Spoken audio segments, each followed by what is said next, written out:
Sejak berzaman, hutan menjadi tempat tinggal kepada pelbagai jenis organisma, dari sekecil-kecil serangga hingga sebesar-besar mamalia. Hutan adalah khazanah yang tidak ternilai di negara kita.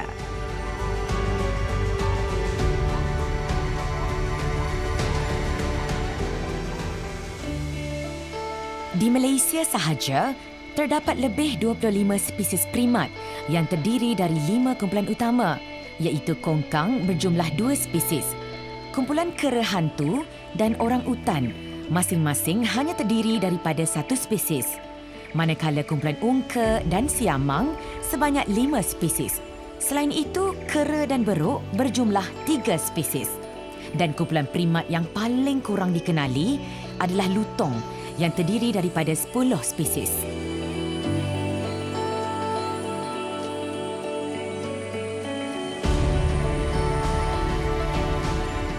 Kepelbagaian spesies lutong ini menarik minat sekumpulan penyelidik dari Universiti Tun Hussein On Malaysia, Cawangan Pagoh.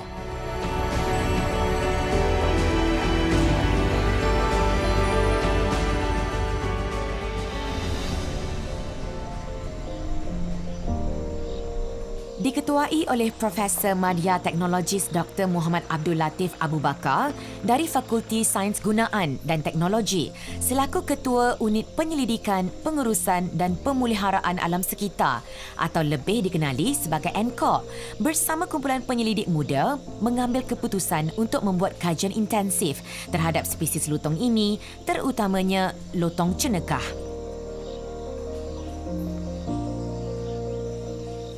Dengan kerjasama Jabatan Perhutanan Negeri Johor dan Jabatan Perkhidmatan Malaysia, Hutan Taman Negeri Air Hitam Utara menjadi pilihan untuk penyelidikan spesies ini.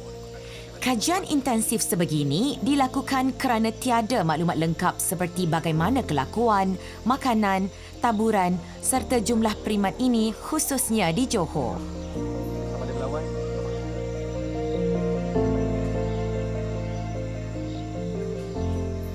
Sebenarnya kita bila bercakap soal lotong cenekah ni, lotong cenekah bukan spesies yang baru ditemui.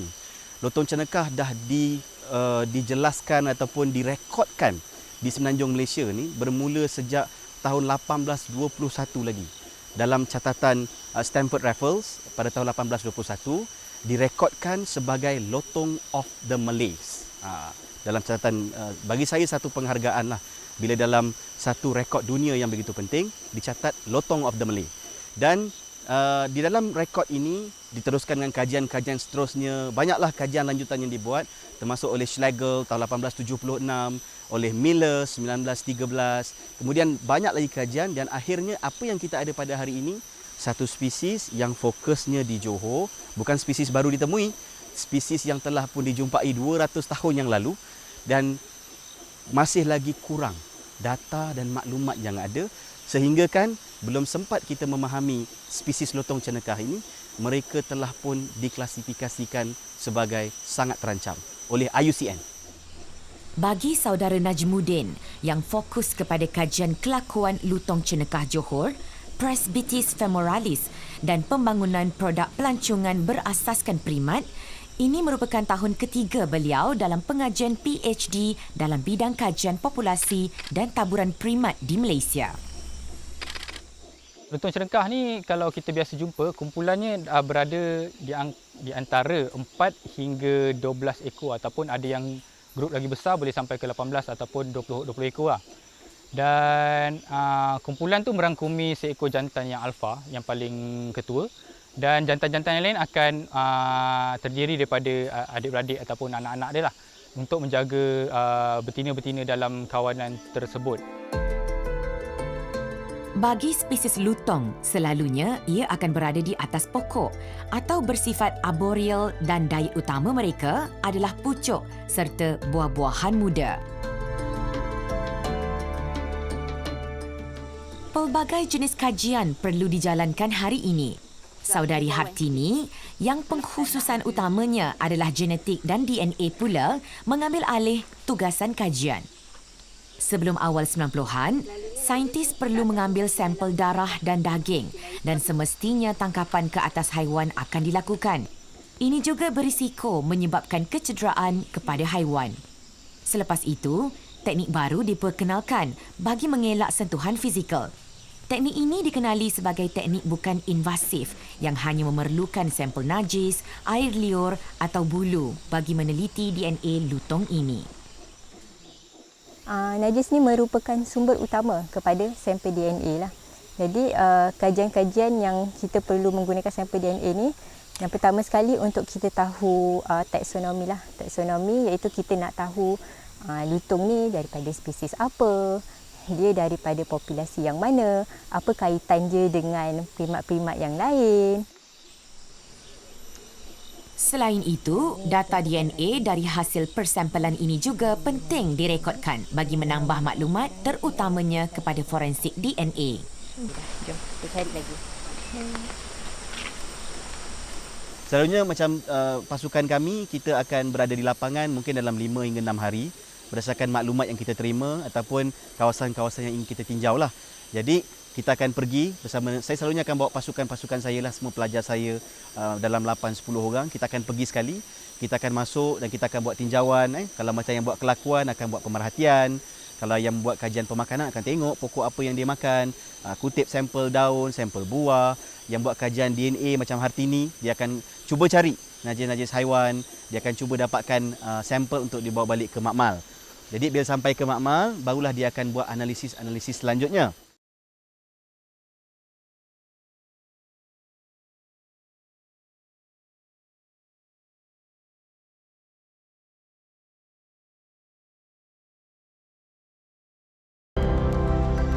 Kajian berterusan perlu dijalankan bagi mendapatkan lebih data mengenai lutong cenekah ini.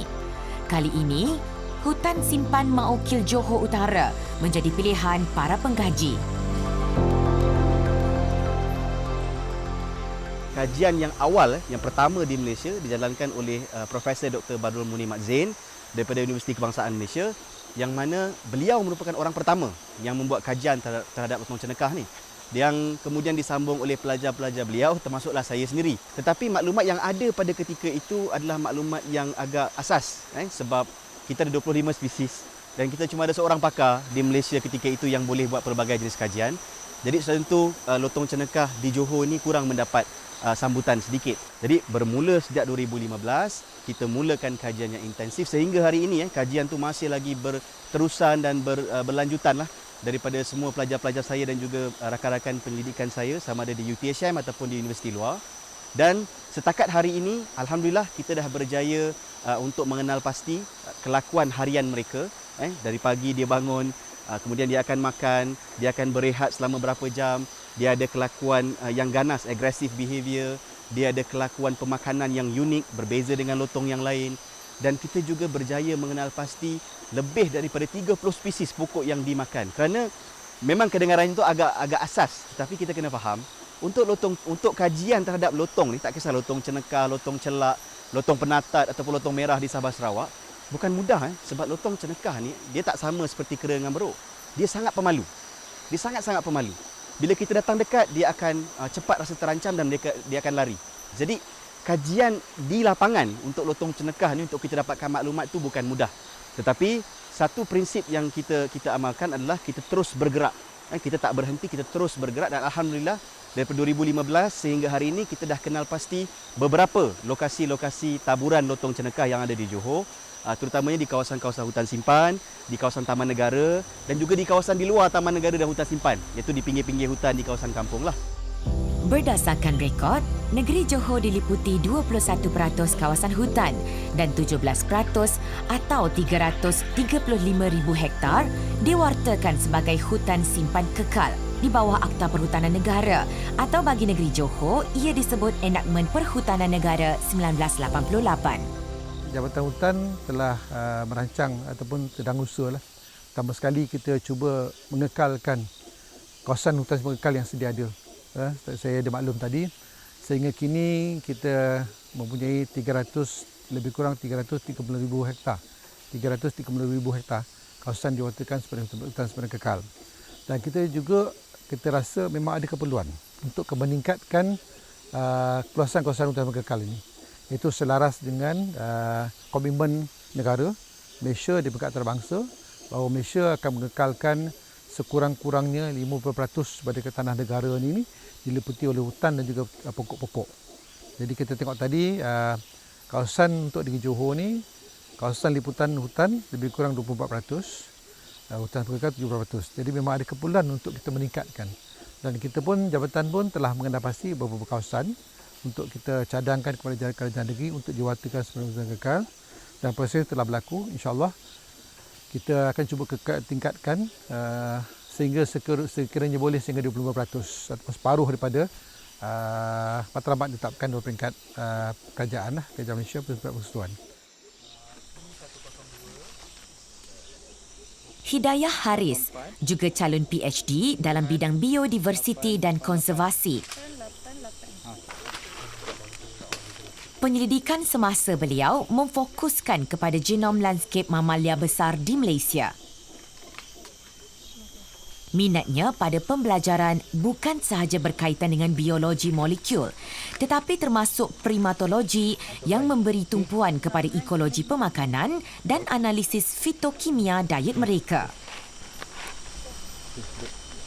Kalau dari segi pemakanan, di antara kumpulan lutung seperti lutung cenekah dan kumpulan primat lain di Malaysia, contohnya kumpulan kera dan beruk, kita boleh lihat kumpulan seperti kera dan beruk ni mereka boleh memakan dan menghadam makanan-makanan dari sumber lain. Contohnya seperti haiwan lain, seperti serangga dan ketam. Manakala lutung cenekah mereka hanya boleh menghadam makanan dari sumber tumbuh-tumbuhan seperti daun-daun dan juga buah-buahan. Itulah yang membezakan kumpulan lutung dan juga kumpulan primat lain.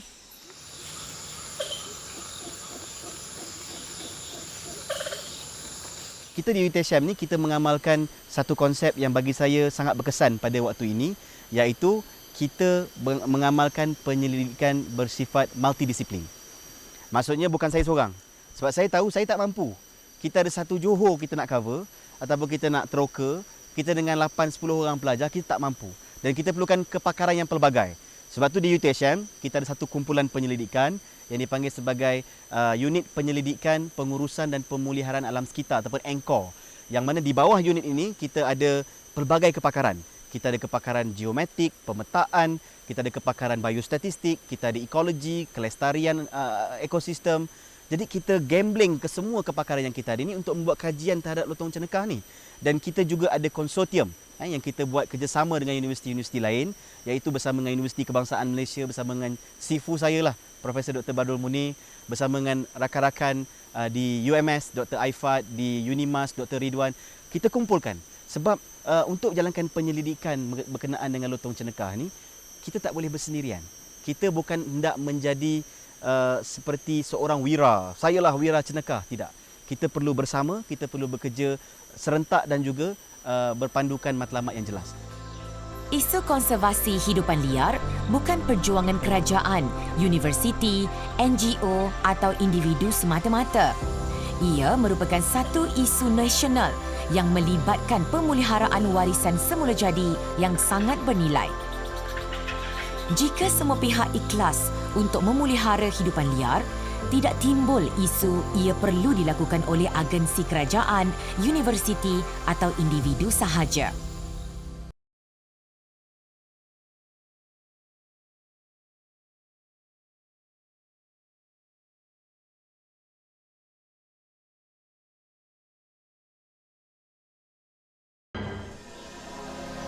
Kawasan habitat yang terancam akibat pembangunan seperti pembalakan, pertanian dan perumahan serta kadar pembiakan tinggi menyebabkan ada antara primat menimbulkan konflik dengan menceroboh penempatan manusia bagi mendapatkan makanan. Jadi, proses survey adalah sangat penting bagi mendapatkan maklumat yang tepat. Selain dapat juga memberi kesedaran kepada penduduk tempatan untuk mengenal pasti monyet, kera dan lutung merupakan spesies yang berbeza. Tidak semuanya bersifat pemusnah. Kak sana nampak tak lutung kat kawasan ni? Adalah juga dalam 2 jenis macam tu. 2 jenis. Okay. Kalau akak tengok gambar ni, Kita ada lutung cenekah. Lutung cenekah ni dia warna hitam, ekor dia panjang. Dia punya warna putih kat mata dia sikit je. Putih dia boleh nampak dari jauh. Kalau lutung cenekah, dia punya putih tu nampak sikit je. Sikit je. Akak rasa lutung yang mana? Yang ini pun ada, yang ni pun ada. Dua-dua lutung akak salah nampak. Dua, pasti. dua. Kalau kita tengok yang gambar yang lain tu cenekah. Mungkin Macam ni. macam ni lagi jelas nampak kan? Kalau setiap kali saya nampak, dia tak mengganggu pun. Dia dekat atas pokok tu je. So dia tak turun ke bawah. Dia tak turun ke bawah, ada macam- kacau orang ke tak ada Tak ada macam dalam gambar ni lah. Dekat atas pokok je. Pernah nampak tak kalau orang memburu ke ataupun ambil anak dia ke ada tak? Tak ada pula nampak orang tangkap dia ke, buru dia ke, tak ada. Itu amalan kebiasaan saya. Kita akan kalau sampai ke tempat baru, kita akan berjumpa dengan orang kampung dan kita akan cuba tanya, pernah nampak tak lotong cenekah? Kalau pernah nampak, berapa ekor, di mana? Dan saya suka satu perkara, saya suka dapatkan pandangan mereka berkenaan dengan konflik. Saya nak tahu sama ada lotong cenekah ni dia ada konflik ke tak? Kebiasaannya, penduduk kampung lebih mudah untuk terserempak dengan haiwan ini. Dan bagi yang tidak berilmu, sudah tentu akan menganggap primat sebagai ancaman. Perkataan konflik ini subjektif. Sama ada betul konflik ataupun tidak subjektif. Tapi berdasarkan pemerhatian kita, lotong cenekah ni jarang sangat menjadi konflik. Selalunya adalah kera. Kenapa kera menjadi konflik? Sebab utamanya adalah kera ni sebenarnya adalah satu spesies primat antara yang paling berjaya dalam dunia. Taburannya seluruh Asia, termasuk beberapa kawasan-kawasan yang lain. Kenapa kera ni begitu boleh berjaya? Sebab dia boleh beradaptasi dari segi pemakanan. Kalau kita tengok, masalah selalunya berlaku kat kera ni bila dia cuba dapatkan makanan. Bila ada kawasan pengurusan sampah yang tak terurus, dia akan datang, dia akan ambil makanan, makan. Masalahnya apa? Masalahnya makanan yang datang daripada manusia ni, sisa nasi ke, sisa lauk, ayam ataupun roti dan sebagainya, biskut, kalorinya tinggi. Jadi, haiwan seperti kera, dia suka makan makanan yang kalori tinggi supaya dia tak perlu banyak bergerak. Dia lebih boleh menjimatkan tenaga daripada dia perlu panjat pokok ke pokok, cari buah, cari daun yang boleh dimakan. Sebab kera ni dia punya pemakanannya begitu luas. Cendawan, telur, buah, daun. Dia boleh makan ketam, dia boleh menyelam dalam air, dia boleh melompat, dia boleh berlari atas tanah. Sifat ni tak ada pada semua haiwan. Lotong cenekah jarang boleh berjalan atas tanah sebab dia arboreal ataupun spesies yang hidup atas pokok. Untuk makluman, dalam kumpulan primat ni, Pritan juga fokus kepada spesies yang dipanggil lotong, especially lotong cenekah, yang mana dia ni kalau nak kira kan dia sangat terancam dah, dan bilangan dia pun kurang daripada 500 ekor dalam semenanjung Malaysia ni, dan banyak terdapat populasi dia ni di Johor. Itu pun saya ingat lebih kurang 300 ke 400 ekor sajalah. Kemudian kita ada juga dapat satu penemuan baru di Tasik Chini, tapi tak banyak, antara 30 ke 40 ekor sahaja. Dan inilah satu-satunya populasi yang masih ada lagi di semenanjung Malaysia. So kita sekarang tengah ke arah untuk membuat kajian ke kawasan ini dan juga ke atas spesies ni, dan kita harap dianya tak pupus. Selama ni kita ingat banyak, tapi yang banyak sebenarnya adalah lotong celak ataupun lotong cengkong lah. Tapi lotong cenekah ni tak banyak. So kita harap kita dapat membuat pemuliharaan dan dapat kita tingkatkan dia punya populasi lah. Yang selalu mendatangkan konflik ni lotong ni lah, lotong celak ataupun lotong cengkong dan juga dengan kera ni. Itu untuk makluman sebelum. Unit primat di bawah Jabatan Perkhilitan ditugaskan untuk menjalankan survey dan pemantauan kepada populasi primat di semenanjung Malaysia. Selain pemantauan, unit primat juga berperanan dalam operasi menyelamat serta mencari lokasi sesuai untuk proses pelepasan semula ke habitat asal. Kita sangat memerlukan kerjasama daripada semua pihak, tidak kira daripada Jabatan Perkhidmatan itu sendiri maupun universiti, kerana dengan data-data yang kita ada ini, kita dapat melihat daripada pelbagai sudut, tidak kira dari segi taburannya, populasinya, perilaku dan juga habitat. Ini sedikit sebanyak dapat membantu dalam mengenal pasti punca-punca dan juga faktor-faktor yang membawa kepada kepubusan sesuatu populasi, dan sekiranya kita cepat bertindak dan kita cepat bekerjasama, maka spesies ini dapat dijaga dan dipelihara, serta komposisi spesies ini sendiri dapat dilestarikan untuk generasi akan datang. Berdasarkan rekod perhilitan, lutung cenekah sering dianggap spesies perosak seperti primat-primat lain.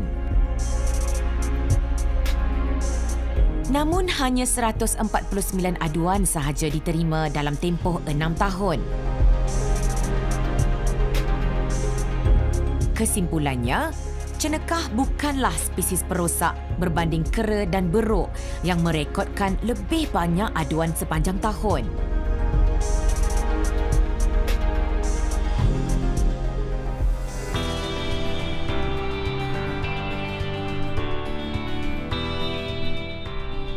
Setelah berminggu di lapangan, tibalah masanya bagi para penyelidik menjalankan proses seterusnya, iaitu dengan menguji sampel-sampel yang dikutip tempoh hari. Kalau kita tengok, kita berada di sini di Makmal Evolusi dan juga Genomik di bawah Fakulti Sains Gunaan Teknologi UTS Pagoh, yang mana kita ada alatan-alatan yang cukup lengkap untuk daripada proses kita mengekstrak DNA, kemudian kita boleh buat PCR ataupun kita membuat amplifikasi, dan juga penjujukan DNA berdasarkan teknologi yang terkini lah, iaitu Next Generation Sequencing, yang mana memang kita gunakan alatan-alatan ini untuk kita melatih pelajar-pelajar kita supaya mereka mempunyai kepakaran bukan hanya di lapangan tapi juga di makmal. Kerana data ini sangat penting, kerana data yang dihasilkan di makmal ini jumlahnya, saiznya dan aplikasinya sangat-sangat tinggi. Sebagai contoh, salah seorang pelajar saya yang membuat kajian tentang pemakanan, selain daripada boleh melihat di lapangan, kita boleh menggunakan najis haiwan tadi ataupun najis lutung cenekah ni, dan kita boleh mengenal pasti DNA tumbuhan yang ada dalam najis tu. Jadi kalau kaedah konvensional, kita kena pergi ke lapangan, kita kena tengok dia makan apa pagi, petang, siang, malam, berjam, beratus-ratus jam. Tapi menggunakan teknik DNA, pengecaman berdasarkan DNA kloroplast pokok tu tadi, kita boleh kenal pasti pokok apa yang ada dalam najis dia. Itu contoh yang pertama, dan banyak lagi aplikasi yang kita boleh gunakan berdasarkan teknologi yang ada di makmal ini. Penggunaan alatan canggih dan terkini Makmal Evolusi dan Genomik Fakulti Sains Gunaan dan Teknologi di sini mampu menjadikan kajian lebih komprehensif.